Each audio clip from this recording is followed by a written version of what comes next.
새생명 전도주일이 한 달가량 남아 있습니다. 그래서 우리는 오늘 말씀을 통해서 전도가 무엇인지 올바른 이해를 얻기를 바라고요. 또 이 말씀을 통해서 전도하고자 하는 이 마땅한 열망이 생기기를 바랍니다. 뿐만 아니라 전도의 올바른 이해를 가져서 정말 내가 전도를 당한 자인지를 살펴보기를 바랍니다. 자, 영혼을 구원하는 그 일은 그리스도께서 모든 그리스도인들에게 명령한 바이죠. 그러하기에 모든 그리스도인들은 이 전도라는 것이 인생의 목표가 돼야 합니다. 우리는 예수의 죽음으로 절망에 빠져서 자신이 먹고 사는 데에만 관심을 가지고 나는 물고기나 잡으러 갈 거야 라고 말했던 베드로처럼 말하는 것이 아니라 오늘 바울처럼 우리의 인생의 목표는 아무쪼록 몇 사람이라도 구원하고자 한다라는 것이 되어야 합니다. 자, 그렇다면 전도란 무엇인가? 전도하는 것이 뭔가? 이 문제는 이 사명을 가진 모든 그리스도인들에게 매우 중요한 질문이 되어야 됩니다. 올바른 정의가 올바른 행동을 낳기 때문에 그렇죠. 먼저 올바른 행동을 하기 위해서는 우리가 올바른 정의를 취해야 됩니다. 전도하는 것도 마찬가지죠. 우리가 이 질문에 답을 얻기 위해서는 먼저 전도하는 것이 아닌 것, 전도의 개념이 아닌 것이 무엇인지를 알아야 됩니다. 전도란 이미 어떤 교회에 소속되어 있는 사람들을 그 교회로부터 빼내어 오는 것을 의미하지 않습니다. 우리는 그들을 우리 교회에 소속될 자로 만드는 것이 아니라 그들을 그리스도께로 인도하는 것에 목표를 둬야 돼요. 그러나 안타깝게도 우리 주변에는 다른 교회 사람들을 빼내어 가려고 하는 사람들이 있습니다. 이들은 결코 그들을 형제라고 부를 수 없어요. 이것은 우리 집을 세우려고 이웃을 무너뜨리는 비열한 행동으로 규정해야 합니다. 그런 비열한 행동으로 주님의 교회들이 서로 사랑으로 하나가 되는 것은 불가능하기 때문이죠. 우리가 교회의 부흥을 기대하는 것은 단지 우리 교회가 수적으로 증가하는 것을 위한 것이 아니라 순전히 하나님의 영광을 위해서 있어야 된다는 것입니다. 자칫하면 우리 교회 확장을 위해서 열심히 내는 것 있잖아요. 그 열심히 내는 그 일 안에는 우리 개인의 이기심과 욕심이 포함될 수 있다는 것을 주의해야 된다는 것입니다. 그러하기에 우리는 교회 수적 증가보다는 하나님의 영광이 더 우선되어야 된다는 것을 기억하셔야 돼요. 우리는 교회 역사에서 주장해왔던 성경적 진리를 모르는 사람들을 참된 진리로 인도하는 것에 열심히 내야 된다는 겁니다. 단지 사람들을 그 진리로 견해를 바꾸는 것을 노력하는 것이 아니라 우리는 그들의 본성 자체가 거듭나는 것에 노력을 기울여야 된다는 것입니다. 그들이 진정한 그리스도인이 되는 것에 관심을 기울여야 된다는 것이죠. 이처럼 사람들을 그리스도께로 인도해야 되지 그들 단지 기독교적 견해를 갖는 사람으로 이끄는 것이 아닙니다. 우리는 그들을 그리스도께로 인도해야 하지 단순히 우리 교회에 소속된 사람으로 만들려고 하는 것에 주의를 기울여서는 안 된다는 것입니다.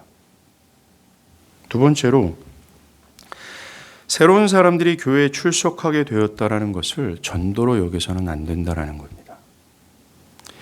물론 불신의 상태에 있는 사람들 또 한동안 교회를 떠나 방황하는 사람들을 교회로 인도하는 것은 매우 소중한 일이죠. 이 일은 마땅히 돼야 됩니다. 새생명 전도주의를 위해 그렇게 수고하는 일은 반드시 있어야 됩니다. 그것은 진정한 전도를 이루기 위한 밑거름이 되기 때문에 그렇죠. 그러나 그것을 전도라고 생각해서는 안 됩니다. 전도는 그 사람들이 예수께서 명령하신 모든 것을 가르쳐 지키도록 하는 데까지 이르러야 되는 것입니다. 그것이 전도라는 것입니다. 단순히 그들이 예배를 참석하고 신앙을 고백하는 단순한 고백자로 만드는 것이 아닙니다. 기독교라는 새로운 종교로 개종자로 만드는 것이 전도가 아니라 주님의 제자로 만드는 것이 전도라는 것입니다. 만약 우리가 아직 그런 분들을 확실히 말해서 아직 회심하지 않는 사람을 신자로 간주하게 된다면 즉 아직 거듭나지 않는 사람이에요. 그런데 이들을 진짜 신자로 간주하게 된다면 그것은 교회를 약화시키며 뿐만 아니라 교회를 악화시킨다라는 것을 기억해야 됩니다. 교회를 강도의 굴혈로 만드는 것이 되는 거죠. 그러하게 겉으로 빠르게 사람들의 숫자가 증가하는 것이 실제로는 큰 손해를 볼 수 있는 길임을 우리는 명심해야 됩니다. 아직 회심에 이르지 못한 사람들을 성급하게 이 사람은 교회의 신자라고 분류하는 것은 교회나 회심해야 될 사람에게 큰 피해를 끼치게 되는 것입니다. 여러분들 한번 생각해 보세요. 진짜 신자가 되지 않은 상태에 있는 사람을 참된 신자로 여겨 세례를 베푸게 된다면 그는 그 거짓된 상태에 있음에도 불구하고 그는 회심의 필요성을 못 느낍니다. 그저 거짓된 확신 속에서 자신을 성찰하고 구원을 향한 참된 믿음을 향한 몸부림 없이 교회에 있다가 그냥 영원한 형벌로 떨어지게 되는 것입니다. 우리는 그가 정말 회심할 수 있는 기회를 박탈하는 것이며 회개로 말미암아 얻어지는 유익과 회개로 얻어지는 그 무궁하신 사랑을 얻을 수 있는 기회를 박탈하는 거예요. 거짓된 사람을 참된 신자로 여기게 될 때 말입니다. 아무리 그 사람이 도덕적으로 훌륭하고 사회적으로 덕망이 있다 할지라도 심지어 지난주에 가룟 유다처럼 신앙의 열심을 잠시 보인다 할지라도 우리는 그들의 심령을 정확하게 진단하고 그들의 참된 회심의 여부를 검토해야 됩니다. 그것이 아니고 그냥 이 사람이 빨리 신앙을 고백하기를 원한다라는 쪽으로만 노력을 기울여서는 안 된다라는 것입니다. 어떤 분들은 목사님 그런 회심이나 진지한 제자로서의 신앙하고 사는 것 그런 것을 생각하지 않고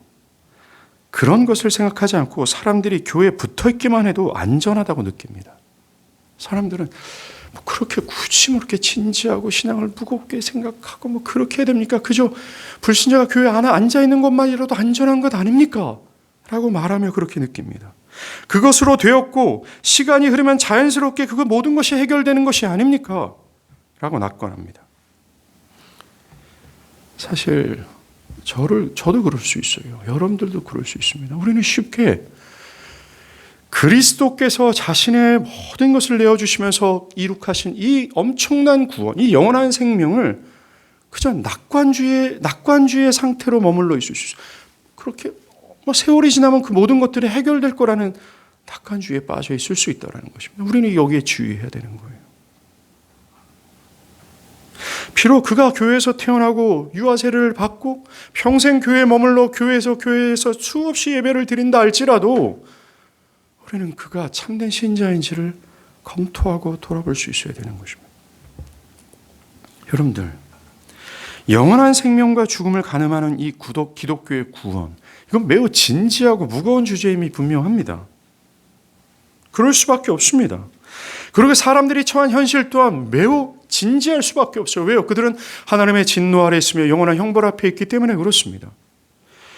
그들의 처한 현실이 매우 심각함에도 어떤 분들은 기독교를 너무 그렇게 진지하게 가르치거나 사람들을 그렇게 지나치게 간섭하거나 그러면 그들을 실망시키게 되는 것으로서 그들을 교회를 떠나게 만들 겁니다. 떠나게 하는 원인이 제공될 겁니다라고 생각합니다. 그래서 사람들을 붙잡는데 급급해서 결국 그들을 위선자로 만들 수 있습니다. 쉬운 종교, 간편한 구원, 여유 있는 신앙, 자기를 부정할 필요가 없는 제자도 등등을 말하면서 교회에 붙어 있으면 된다라는 식입니다. 그들을 참된 회개의 유익에서 멀어지게 하는 거죠. 죄에 대한 진짜 경고를 받을 수 있는 기회를 박탈하는 겁니다. 한때 교회를 다니면서 교회에 속해 있었고 자신을 신자로 여겼지만 현재 교회를 완전히 떠나거나 하나님을 완전히 부인하는 사람들이 문제는 여기에 있었습니다. 교회를 떠나 있고 하나님을 부인하고 있는 현재에서도 그들은 나는 과거에 신자였다고 생각하는 그 이유가 여기에 있습니다. 그들은 전도에 대한 바른 이해가 없기 때문에 그렇습니다. 그러하게 우리는 아직 진실로 거듭나지 않는 사람들을 성급하게 교회의 신자로 맞아들이는 것을 조심해야 되는 거예요. 자, 그러면 참된 전도가 뭘까 이거예요.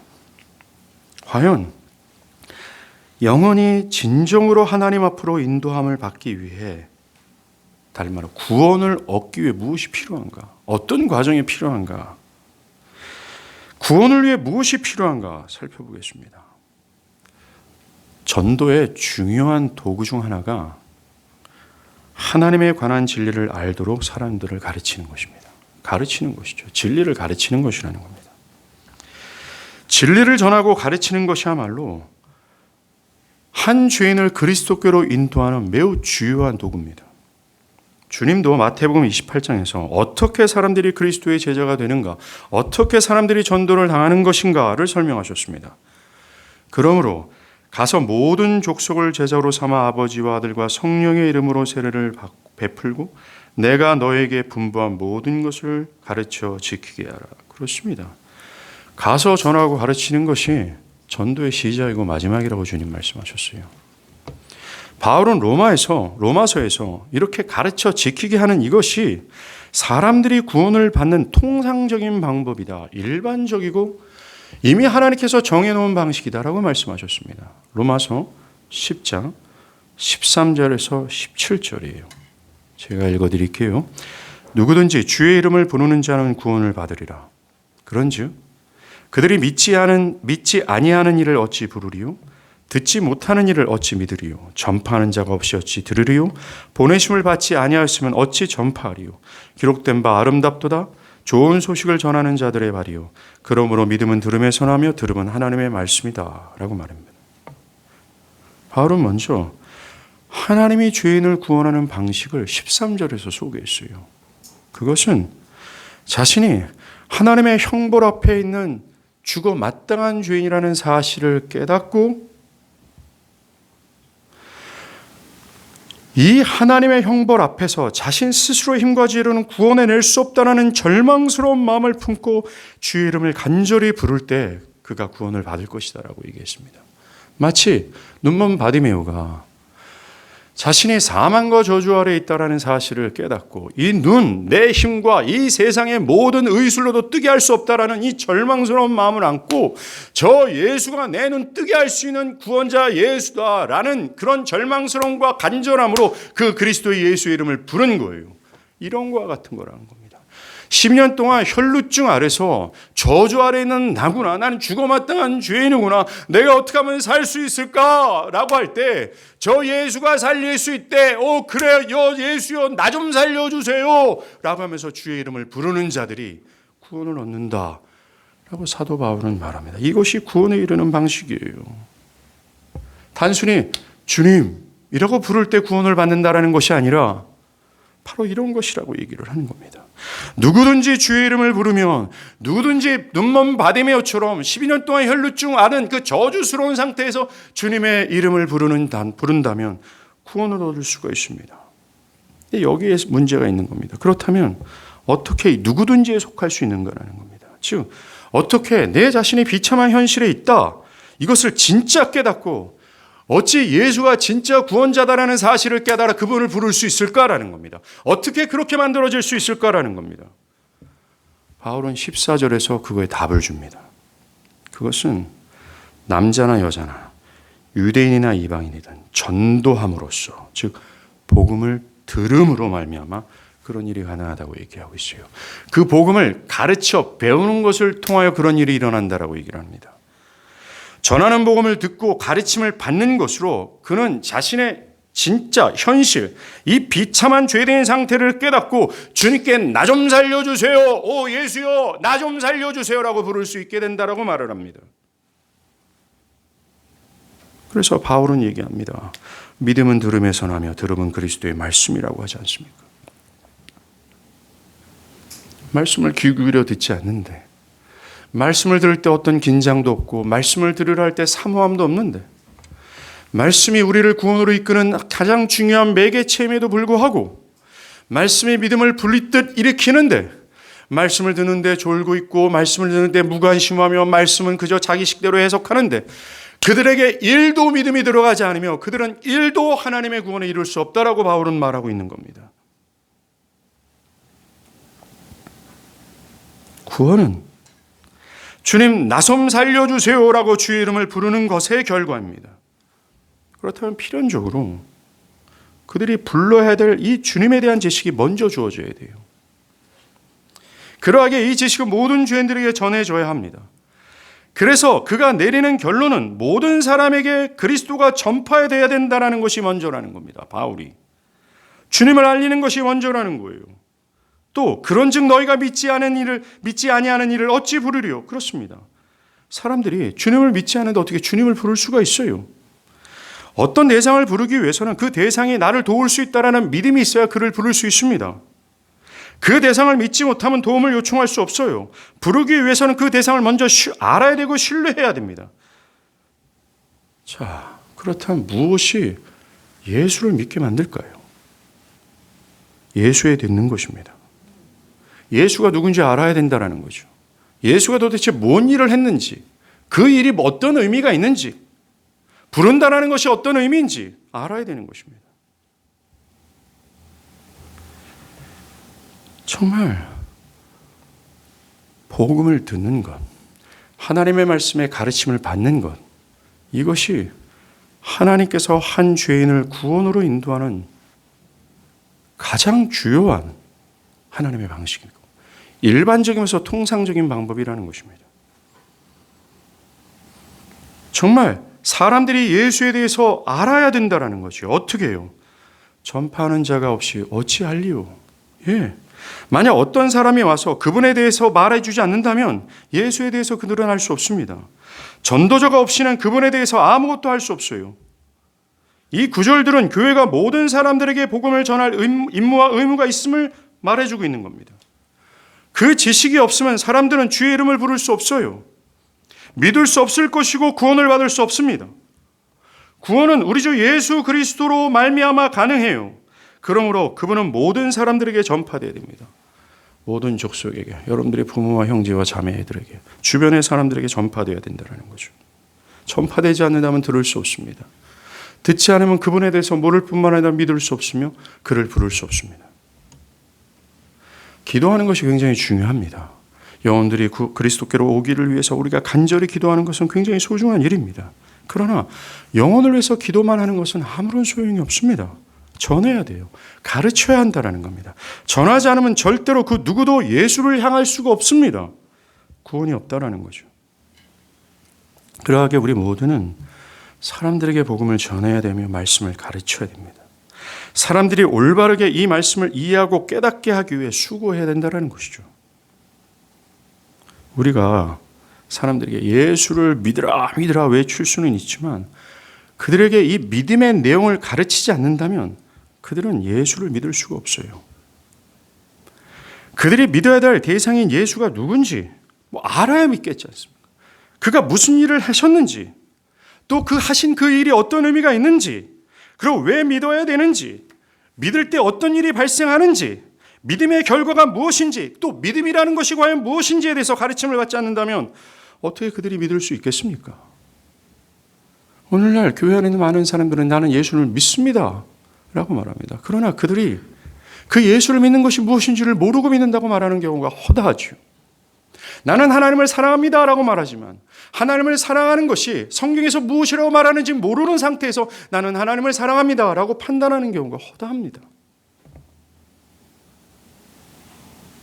복음은 믿으라는 권면은 거기에 상응하는 가르침이 있어야 돼요. 그렇지 않으면 아무런 소용이 없습니다. 그냥 저절로 되어지지 않는다는 거죠. 사람들은 불신자가 계속해서 예배를 대충 참여하고 믿는다라고 생각합니다. 믿으라라는 말은 다른 말에서 피하라라고 하는 말인데 도대체 무엇으로부터 피해야 되는지를 알아야 피하지 않겠습니까? 이것은 죄와 형벌에 관한 교리가 필요하다는 거예요. 도망하라! 하지만 어디로 도망해야 되는지 모른다면 어디로 도망할 수 있겠어요? 이것은 그리스도의 십자가의 대속에 관한 교리를 알아야 된다는 겁니다. 변화를 받아야 된다라고 할 때 변화받는 것이 무엇인지, 어떻게 변화가 될 수 있는지 모르는데 어떻게 변화를 추구할 수 있겠습니까? 오늘날 사람들은 기독교의 핵심적인 교리에 대해서 잘 모릅니다. 그들은 복음의 교리를 구체적으로 들어본 적이 없습니다. 그런데 지난주에 가룟 유다처럼 스스로를 안다라고 자부하지요. 그래서 그들은 피하지 않은 상태에 있습니다. 근데 피했다라고 말하죠. 도망갔다라고 생각하는데 그들은 도망가지 않았습니다. 그들은 변화를 받았다고 하는데 변화받은 사람이 아닙니다. 사랑하는 여러분, 우리가 한 영혼을 전도할 때 진리를 떼어놓고서 생각할 수가 없습니다. 불신자들에게 우리가 친절을 베푸면 된다. 교회가 그들에게 어떤 접근성을 쉽게 하면 된다. 그들을 편하게 해주면 기독교에 대해서 손쉽게 생각하도록 하여서 교회에 그저 머물게 하면 된다는 식으로 생각해서는 안 된다는 거예요. 그들을 참되게 그리스도께로 인도하기 위해서는 진리입니다. 진리를 전하고 가르치고 배우는 것이 꼭 뒤따라야 된다는 것이죠. 특별히 그들이 처한 비참한 현실을 배워야 되고 가르쳐야 합니다. 그리고 그 비참한 현실 속에 있는 그들은 자신의 자력으로 구원에 이룰 수 있는 것이 아니라 하나님의 무궁하신 은혜로만 구원을 얻을 수 있음을 가르쳐야 합니다. 그런데 어떤 분들은 이것에 대해서 그러한 교리의 전반적인 것을 전한다면 불신자들은 기독교의 구원을 꽤 어렵게 느껴지게 될 것이고 거북스럽게 생각하여서 좀 교회 다니는 것을 꺼리지 않을까요? 라는 생각하는 경향이 있습니다. 목사님 좀 편하고 쉽게 그들이 듣기에 거북함이 없도록 전해야 되는 것이 아닙니까? 만약 이분처럼 그렇게 된다면 우리는 전도하기 위해서는 어느 정도의 진리를 감추어야 되고 진리의 반쪽만 전해야 됩니다. 예를 들어서 이렇게 말하죠.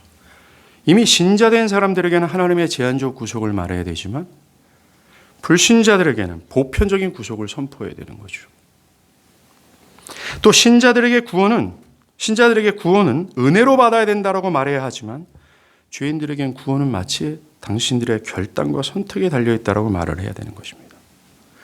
신자들에겐 죄의 각성과 회개를 요구하지만 불신자들에겐 그저 사랑을 받아들이면 된다는 식으로 말을 해야 합니다. 또 신자들에겐 회심이 무엇인지, 역사적 회심이 무엇인지에 대해서 말해야 되지만 불신자들에게는 두리뭉실의 회심을 가르쳐야 된다고 생각해야 되죠. 이렇게 말하는 사람들은 그것이 한 명의 영혼을 제대로 전도할 수 있는 하나의 전략입니다라고 말합니다. 그런데 그들의 전략에는 큰 오류가 있어요. 한 영혼을 그리스도께로 인도하는 그 일은 사람의 말과 지혜로 되어지는 것이 아니라는 겁니다. 그 한 사람을 온전히 올바른 전도로 인도하는 것은 그 실제적 실행자가 그 사람이 아니라는 거예요. 그들은 전도의 실제적 실행자가 누구인지를 정말 잘못 판단하고 있습니다. 전도의 실제적 실행자는 사람의 말과 지혜가 아니라 진리 안에서 역사하시는 성령의 나타나심과 능력이에요. 우리가 하나님의 말씀을 전할 때 어떻게 하는지 참된 하나님의 진리를 전할 때 그것이 사람들의 마음을 불편하게 할 수 있습니다. 교회를 정말 거북스럽게 생각할 수 있습니다라고 하지만 그럼에도 불구하고 온전한 진리를 전할 때 그 진리를 전하는 역사 속에 시간 속에서 성령이 그 심령들에게 나타나 귀에 들어가고 그 심령에 들어가고 그 심령 전체를 울리게 되는 거죠. 그런데 앞에서 말한 사람들은 전도의 실제적 실행자를 믿지 않고 있는 겁니다. 그들은 이 전도의 실제적 실행자가 그들의 말과 전략과 지혜라고 생각하죠. 그렇게 하면 열매가 있을 것입니다 라고 말합니다. 그러면서 성령의 전능하신 능력을 불신합니다. 성령이 누굽니까? 창조주 하나님이세요. 무에서 유를 창조하실 분이십니다. 어떤 강팍한 상태에 있든 어떠한 저항심을 가지고 있든 상관하지 않고 능히 하나님의 택한 백성이라면 그를 뒤집을 수 있는 하나님이세요. 우리는 그저 그분께서 하라고 하신 대로 가르치라고 하신 대로 가르치는 것이 우리의 임무일 뿐입니다. 실제적 실행자가 이들은 하나님이 아니라 자기 자신들이라고 여깁니다. 아니에요. 여러분들 가장 전도의 실제적 실행자는 하나님이세요. 우리는 모든 교리를 전하고 가르쳐야 됩니다. 진리를 숨기지 말고 반쪽의 진리를 전해서는 안 된다는 거죠. 목사님 그러다가 교회 안에서 많은 사람이 떠날 겁니다. 그것이 하나님의 뜻이라면 우리는 어쩔 수가 없습니다.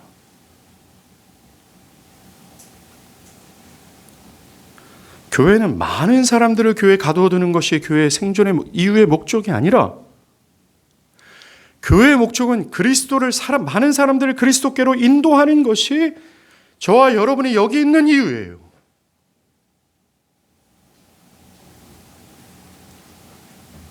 만약 우리가 전도의 실제적 실행자가 성령이라는 사실을 굳건히 믿고 하나님께서 가르쳐 지키게 하라는 것을 신실하게 가르친다면 하나님의 택한 백성들은 회개할 것이고 주님의 교회가 되어 제자로서 살아가게 될 거예요. 이걸 믿어야 된다는 것입니다. 어떤 분들은 우선 요즘 세대들은요, 이렇게 좀 지루하고 좀 복잡하고 막 이런 것들 되게 힘들어해요. 거북스럽게 여깁니다. 그러니 그렇게 전도하다가는 배우러 올 사람도 없고 참여하지 않게 될 겁니다. 그러니 다른 방법을 모색해야 됩니다. 라고 말씀하실 수 있습니다. 그런데 여러분 그걸 아십니까? 수천 년 전의 사람들이나 지금의 사람들이나 진지하고 따분하게 보이는 것을 동일하게 싫어한다고요. 그때나 지금이나 모든 사람들은 복음을 저항합니다. 복음을 거북스럽게, 하나님의 말씀을 거북스럽게 여긴다라는 거예요. 그때와 지금 다 똑같습니다. 똑같이 저항하는 마음을 가지고 있고 똑같이 싫어한다라는 거예요. 그런데 이상하게도 하나님의 말씀을 가르치고 배우는 그 현장에는 어김없이 사람들이 있었어요.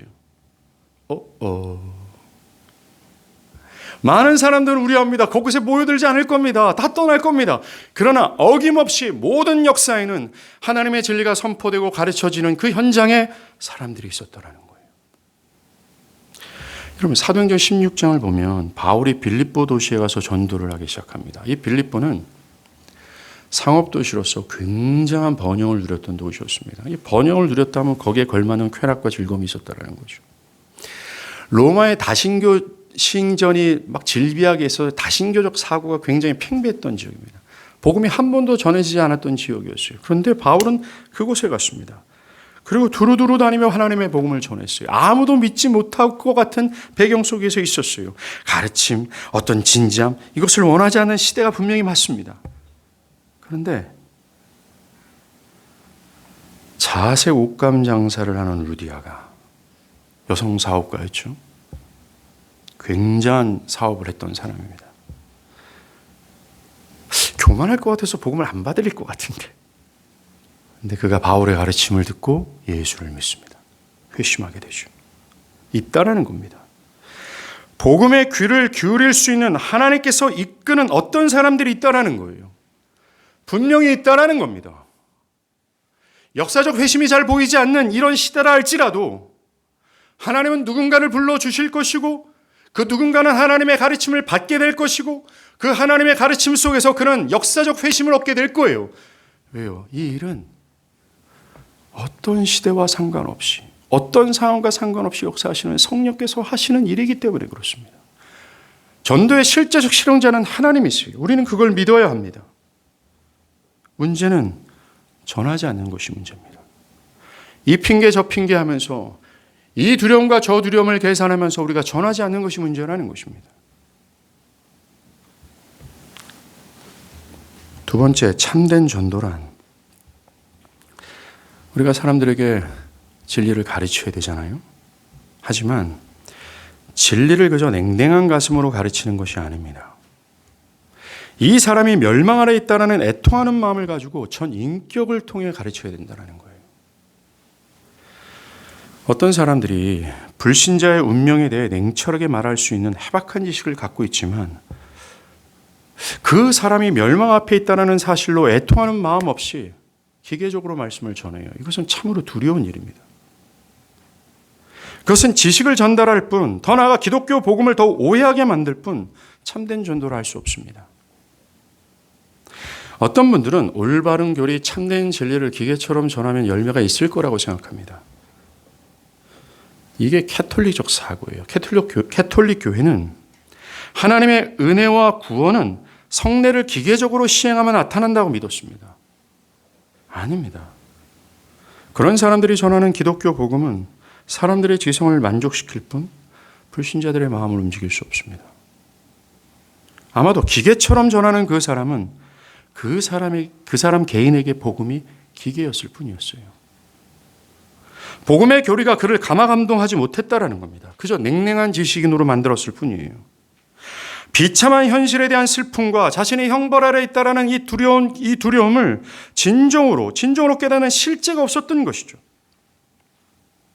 자신의 모든 것을 내어주시면서 희생당하신 이 그리스도의 무궁하신 은혜와 사랑을 그 마음으로 온전히 경험하지 못한 것의 결과입니다. 그에게 기독교 복음은 그저 지성적인 것이고 하나의 원칙 정도입니다. 그렇지 않고서는 이 은혜의 복음, 영원한 죽음을 가늠하는 이 중대한 이 복음을, 그리고 하나님께서 자신의 모든 것을 내어주시면서 했던 이 무궁하신 사랑을 전하는 이 복음을 어찌 그렇게 냉정하고 냉철하게 전할 수 있겠습니까?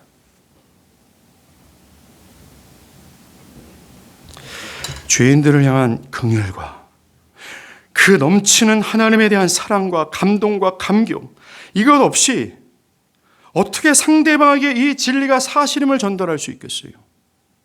오늘날 문제가 이것 아닙니까?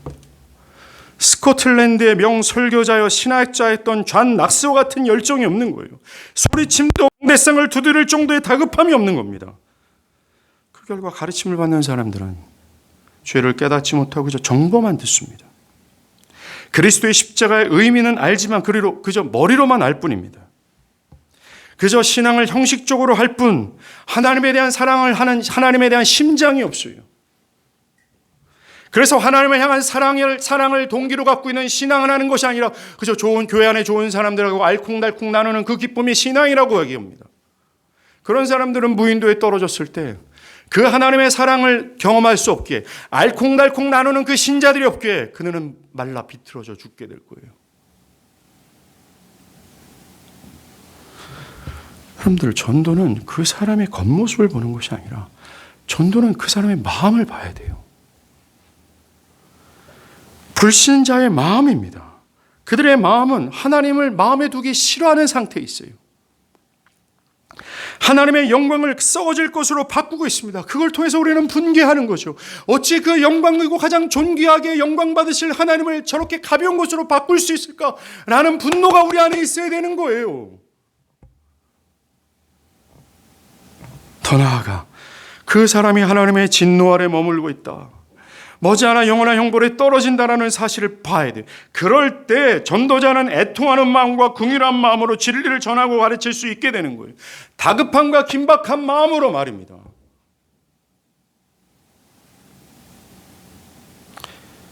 비록 이 기독교 교리를 논리적으로 전하지 잘 못한다 할지라도 하나님은 그의 긍휼과 넘치는 사랑과 다급함과 긴급한 마음을 사용하셔서 이 자리에서 칼빈이 설교하는 그거보다 더 큰 능력을 나타내 보이실 거예요.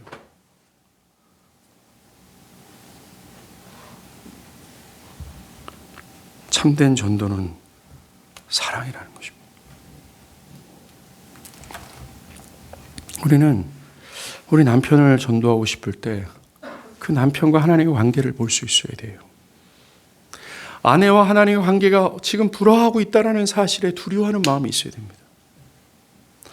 남편이 좀 교회에 나와가지고 나도 부끄러움 없이 다른 사람 다 부부동반으로 교회 생활하는데 나도 그렇게 했습니다. 이런 동기가 아니라 그건 전혀 있을 수도 없고, 그래서 이 남편과 하나님의 관계가 불화한 상태에 있다는 사실로 인해 내 부모가 하나님과 불화한 상태에 있다는 걸로 그 사람이 명문대를 나오고 높은 연봉을 받아도 그 사람을 이 세상에서 가장 비참한 자로 여기고 궁일이 여기는 마음으로 그를 어떤지 멱살을 잡더라도 그리스도께로 인도하고자 하는 열망 속에서 복음을 전하는 거예요. 이것이 전도입니다.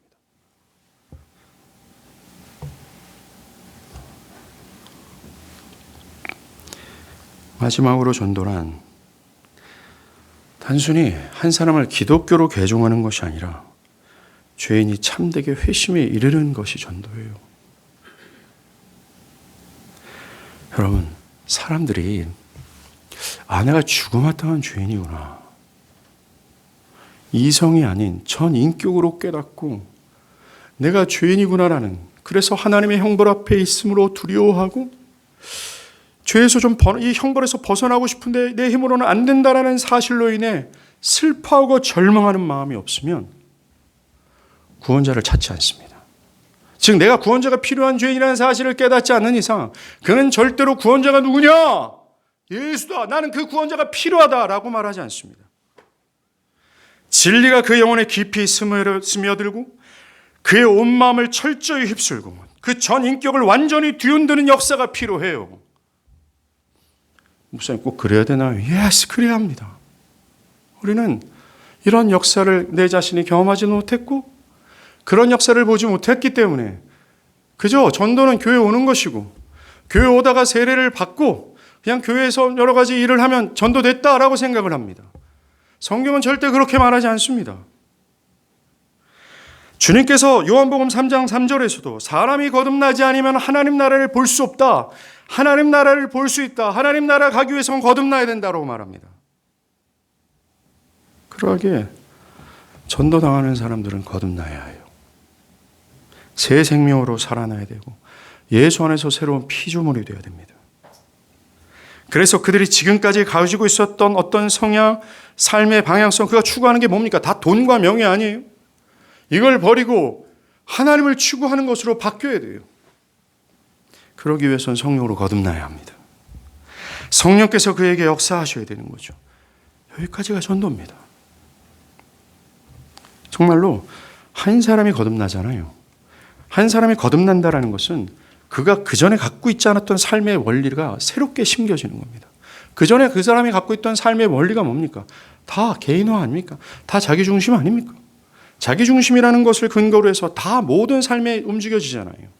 그런데 성령께서 거듭나실 때 새로운 원리를 거기다 그냥 확 집어넣으시는 거예요. 하나님 중심이 되어 하나님을 추구하고 하나님을 기뻐하고 하는 거죠. 이게 거듭남입니다. 이게 전도죠. 정말로 거듭난 이 사람은 육에 속한 사람이 아니라 이때부터 영혼에 속한 사람이 됩니다. 형식적인 예배를 드리는 게 아니에요. 해야 되니까 해야 되는 것도 아닙니다. 그 율법주의적인 태도를 버리고 하나님을 진짜 사랑해서 하기 시작하는 거죠. 이것이야말로 전도요 생명입니다. 이 사람이 이렇게 거듭나지 않고서는 결코 주님의 진리를 받아들일 수가 없어요. 이 사람이 성령으로 거듭나지 않고서는 가르침을 받으려고 하지 않거나 가르침을 받는 이 하나님의 말씀이 귀에 들리지도 않으며 이 진리를 수용하지도 않을 뿐만 아니라 이 진리를 생명으로 여기지 않아요.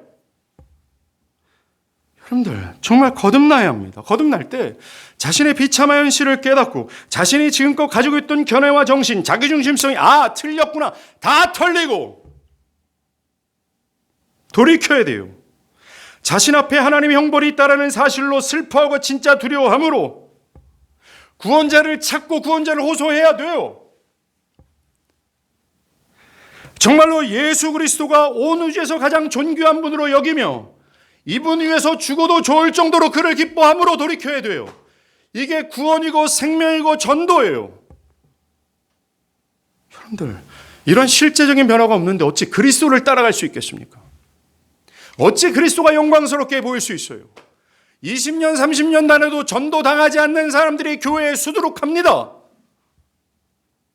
이렇게 멀쩡히 하나님의 말씀을 듣고 나 믿는다 하지만 진짜로 진실로는 전도당하지 않은 사람들이 여기 있죠.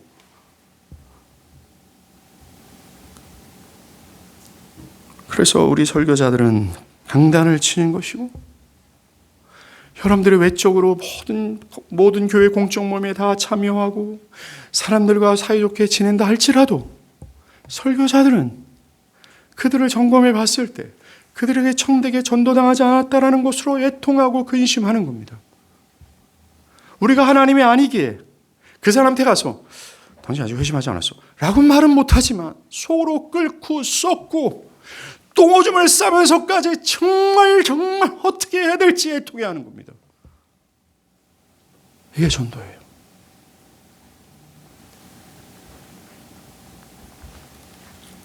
오늘날 문제는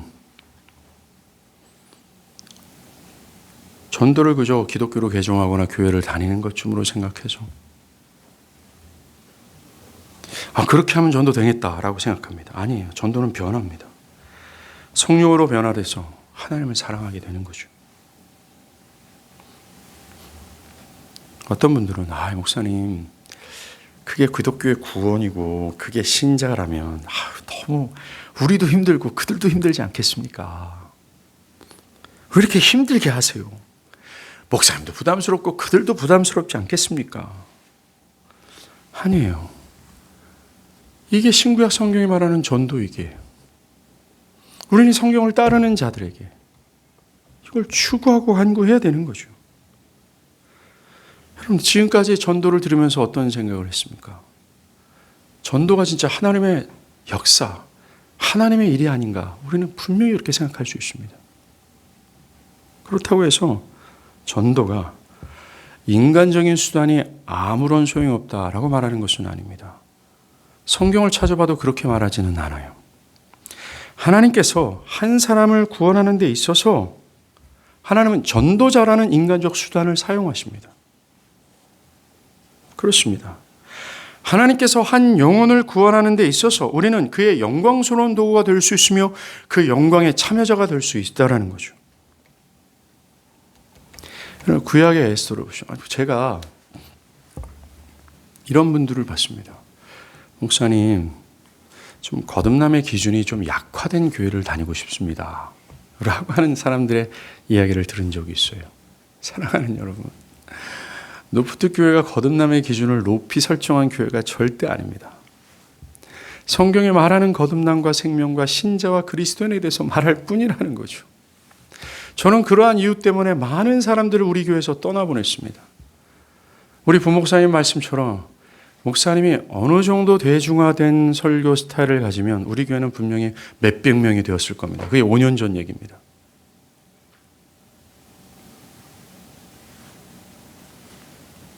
절대로 오해하지 마십시오.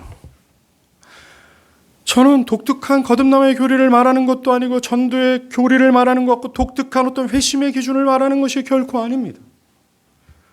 저도 이 긴장과 이 애통과 이 애씀과 이 부담과 예배 드릴 때 오는 이 무게함과 이 짓눌림에서 빨리 정말 자유하고 싶은 사람 중에 한 사람입니다. 어떤 면에서는 은혜가 풍성하신 하나님께서 이러저러 교회를 다니는 사람들 모두 다 구원해 주기를 바라는 마음이 더러움보다 더 있습니다.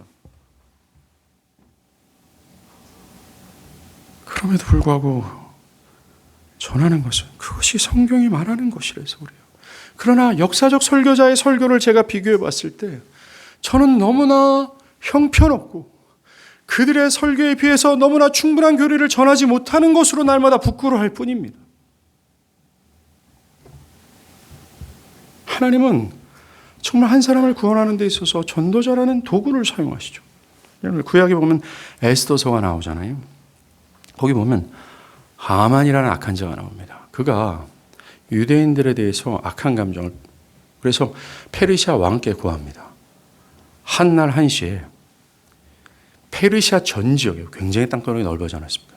페르시아 전 지역에 살고 있는 유대인들을 남녀노소 불문하고 다 도륙하고 죽이고 그들의 모든 재산을 다 빼앗자. 왕이 허락하고 그 왕의 이름으로 반포했어요. 사실 왕의 이름으로 반포했다는 것은 취소될 수 없다는 것입니다. 이 문서를 모든 지방의 문자와 각 민족의 언어와 유대인의 문자와 언어로 다 기록하여 반포했습니다. 그러하게 이 왕의 명령 때문에 페르시아 전 지역에 사는 유대인들은 어떻게 해요? 비참한 죽음 앞에 서 있는 겁니다. 큰일이 난 거죠. 그러나 은혜가 풍성하신 하나님은 에스더의 믿음으로 하만의 계략으로부터 유대인들을 구원해내세요. 페르시아 왕은 하만을 사형으로 넘기고 에스더의 삼촌 모르드게를 나라의 2인자로 등극해야 합니다. 그래서 모르드게는 왕께 하만이 왕의 이름으로 반포한 칙령을 취소시켜 주십시오. 새로운 칙령을 내주십시오 라고 부탁합니다. 그것은 하만의 칙령과 꼭 반대되는 거예요. 모든 나라의 언어와 각 민족의 문자로 페르시아 모든 지역에 사는 유대인들은 지금까지 자신을 괴롭혔던 원수들을 지휘고관을 막론하고 죽이고 도륙하고 진멸하도록 하고 모든 재산을 다 탈취하라는 내용이었습니다. 이 소식은 하나님 백성들에겐 구원이요 동시에 원수들에 대한 심판이었습니다. 한 가지 큰 문제가 있습니다. 이미 페르시아 전 지역에 유대인들을 죽이라는 왕의 칙령이 반포된 상태예요. 이제 곧 있으면 유대인들은 다 학살당하고 맙니다. 시간이 얼마 남지 않았다라는 거예요. 이 칙령이 그 날, 심판이 임하기 날 전 지역에 전달되지 않으면 유대인들은 끔찍스러운 죽음을 맞이할 수밖에 없어요. 지금 같으면 핸드폰 때리고 문자 때리고 하면 되지만 그때 당시 그 일이 아닙니다. 수개월이 걸릴 필요가 있을 정도로 넓은 지역이었다는 것입니다.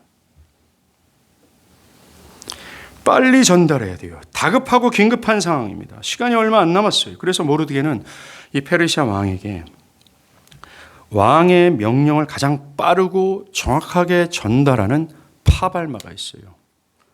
준말을 타는 사람들을 동원하기 시작하는 겁니다. 즉, 그 페르시아 제국에서 가장 말 잘 타는 놈, 지금까지 가장 빠르고 정확하게 전달할 수 있게 훈련된 사람들, 이 사람을 내어달라고 얘기하는 겁니다. 그리고 그 날이 임하기 전 온 페르시아 전 지역에 그 준말을 타는 사람을 보내요. 결국 유대인들은 사합니다. 지금도 마찬가지예요. 그리스도의 구원은 2000년 전에 다 완성이 됐습니다. 그런데 아직 이 소식을 제대로 듣지 못하고 영원한 죽음에 떨어져 죽는 사람들이 있습니다. 이 소식을 전하는 것은 저와 여러분 교회의 책임이에요. 우리는 모르드게와 같은 다급함과 긴급한 마음으로 전할 책임이 있습니다. 어슬렁거려서는 안 된다는 거죠. 이 소식을 듣지 못한 사람들이 죽기 때문입니다. 주저하거나 또는 두렵다라는 핑계로 뒤로 미뤄서는 안 된다는 겁니다. 나중에 결코 후회하는 짓을 하면 안 된다는 거예요. 빨리 전해야 된다는 겁니다. 저와 여러분은 파발꾼이에요. 준말을 탄 사람이라는 겁니다. 가장 빠르게 가장 정확하게 전달해야 된다는 거죠. 마귀는 너 같은 것이 무슨 준말을 탈 수 있느냐, 네 생활이나 똑바로 해라라고 여러분들을 정죄할 수 있습니다. 우리는 그 정죄를 뒤로하고 이 하나님의 명령을 들고 준말을 타고 빠르게, 가장 빠르게, 성급하고 긴급하게 복음을 전해야 돼요. 또한 마귀는 야, 네 가까이 있는 사람이나 전해, 저 멀리 있는 사람 생각하지도 말고 라고 하면서 우리에게 굉장히 합리적인 사고를 줍니다. 안 그래요? 그러면 세계 선교는 단 한 번도 이루어지지 않았을 것입니다. 우리는 마귀의 참수와 정죄를 물리칠 수 있어야 돼요. 그리고 이것에 순종할 수 있어야 한다는 것입니다. 우리는 하나님의 심판이 나의 부모, 자녀, 형제, 자매, 사랑하는 사람들에게 미치기 이전에 생명의 소식을 전해야 돼요. 긴박감을 가져야 됩니다. 그들이 죽기 전에, 내가 죽기 전에, 하나님의 형벌이 받기 전에 이 소식을 전해야 되는 거죠. 우리가 빨리 그리고 정확하게 전달하지 않으면 이 왕의 소식, 왕이 자신의 생명을 희생하면서까지 이루신 이 구원의 생명의 소식을 그들은 얻지 못합니다. 오늘 본문에 바울도 이런 마음을 가졌어요. 그는 전하지 않으면 견딜 수 없었다라고 얘기합니다. 내 오직 하나 소원이 뭔지 알아? 한 명이라도 구원하고 내가 가는 거야 라고 얘기했어요. 우리의 목표가 이래야 됩니다. 우리는 가장 빠르고 정확하게 왕의 명령을 반포해야 돼요. 여기가 구원의 길이에요. 새롭게 살 길이에요. 예수를 믿으세요. 당신은 형벌 아래 있어요. 거기서 피해야 되고 예수께 도망가야 돼요. 영원한 구원으로 들어가야 돼요. 원수들은 멸하여질 거예요 라고 말해야 됩니다. 여러분이 전하지 않으면 그들은 복음의 소식을 못 들어요. 근데 왜 주저합니까? 전하고자 하는 분들에게 왜 이 소식을 전하지 않습니까? 도대체 전하지 않는 이유가 뭡니까? 왜 전하는데 부끄러워합니까? 왜 여러분들한테 물어보십시오. 왜 전하지 않습니까? 이 생명의 복을 왜 안 전하고 있습니까? 전하라고 우리를 부르셨고 우리를 하나님께서 훈련시켰는데 왜 전하지 않습니까? 하나님이 죽어 있습니까? 하나님에 대한 사랑의 열망이 없습니까? 그리스도의 십자가의 은혜가 없습니까? 왜 도대체 전하지 않습니까? 우리는 돌아봐야 됩니다. 그리고 빨리 전해야 됩니다. 전하지 않으면 죽기 때문에 그래요. 바랍니다. 우리는 단순히 새생명 전도주의라는 그 날 하나를 목표로 둬서는 안 됩니다. 우리는 인생 전체를 통해서 복음을 모르는 사람들에게 전할 수 있어야 돼요. 근데 왜 전하지 않습니까? 우리는 질문해야 됩니다. 기도하겠습니다.